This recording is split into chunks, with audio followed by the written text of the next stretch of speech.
जीवनर रास्ता बेले बेले बहुत कठिन हुए। एपरी गोटे दुखद घटना घटी केन्द्रापड़ा जिला डेराबिस मंत्रीपड़ा ग्रामर निमाई चरण लेंका सह। दिव्यांग थिबारु किछि दिन तले सरकार तरफ एक ब्याटेरी चालित गाड़ी मिलता जहाँ यातायात और दैनंदिन जीवन में अनेक साहाय्य करुला। किंतु वर्तमान यह गाड़ी अपरिचालना होछि। गभीर तेजी होछि तांकर दुख।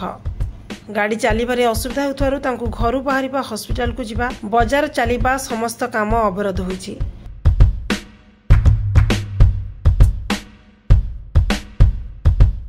आज्ञा मो ना हूँ निमाई चरण लेंका। मु जन 85 पाठ पढ़ी जो कौन सुजोग न पाइली लास्ट को बिटली सब छोटिया क्षुद्र पान दुकान करके सारा परिवार मेंबर 6 जन को ताकर जीविका निर्वाह कर मो पर निर्भरशील। तेणुक मो यातायात न करें ताने सब भिक्षुक ही भिक्षा ही मो जीवन में भिक्षांग दे होता।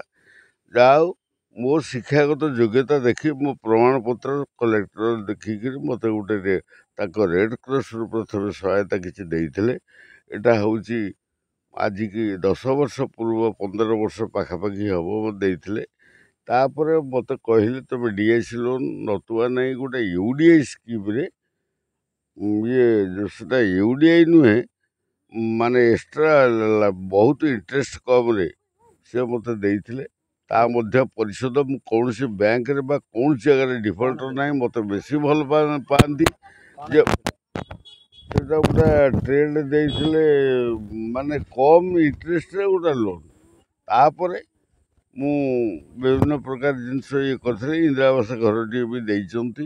असुविधा मुझे यातायात करुँच मत एवं लास्ट चान्स थर यही वर्ष प्रथम जनवरी मत गोटे बैटरी चार्जिंग गाड़ी चार्जर गाड़ी मत डोनेट कले। पूर्व साइकिलिंग करी मुझे ट्राए साइकेल ए गाड़ी बहुत डिफेक्ट। एथरे मु टका 2000 रु अधिक भत्ता पैसा पाउथिबा जो स्टाइपेंड विकलांग शारीरिक विकलांग भत्ता को खर्च न करी साइटिक रखी 2000 रु 3000 टका गाड़ी खर्च कले एवं बैटरी चार्जिंग रखुनी।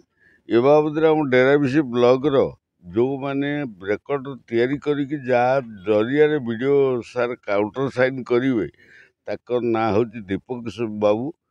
सी हूँ ये नियरेस्ट घर मुझे भेटला कहले लेखा एत शीघ्र हो पारनि आगे अपेक्षा करूँ कष्ट करी कौटी सजाई दतु। मु 10टा 12टा ग्यारेज कंटाक्ट कलापर से कहते आम टेक्निकाली कम किसी जानी ना तुम केन्द्रापड़ार गोरापुर गोटे जगह कर निजे गाड़ी नहीं कि जीव आ तुम निज हाथ तुम निजे खर्च कर निज गाड़ी जनला जो वीडियो सार को भेटिया गली 3 थर फेरला कहली नाई मोर से जो दीपक बाबू कहले तुम लेखाटी मु वीडियो टेबुल को पठे देछि। तो ये असुविधाटी होउछि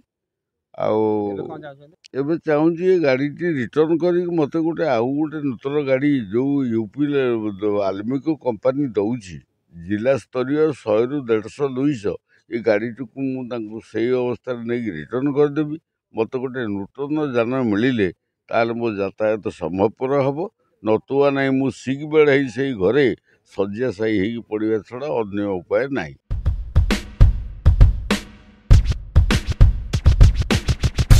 से गाड़ी पुनर्बार चलिबा धीरे धीरे अयोग्य हो जाउथबारु तांकु एक नुआ बैटरी चालित गाड़ी दिया जाऊ।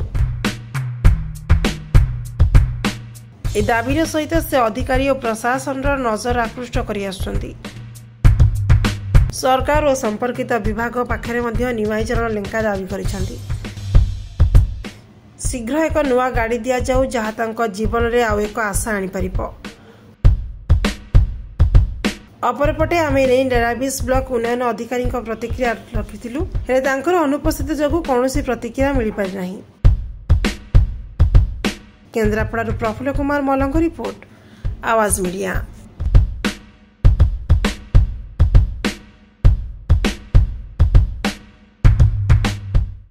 Please subscribe Awaaz Media on YouTube.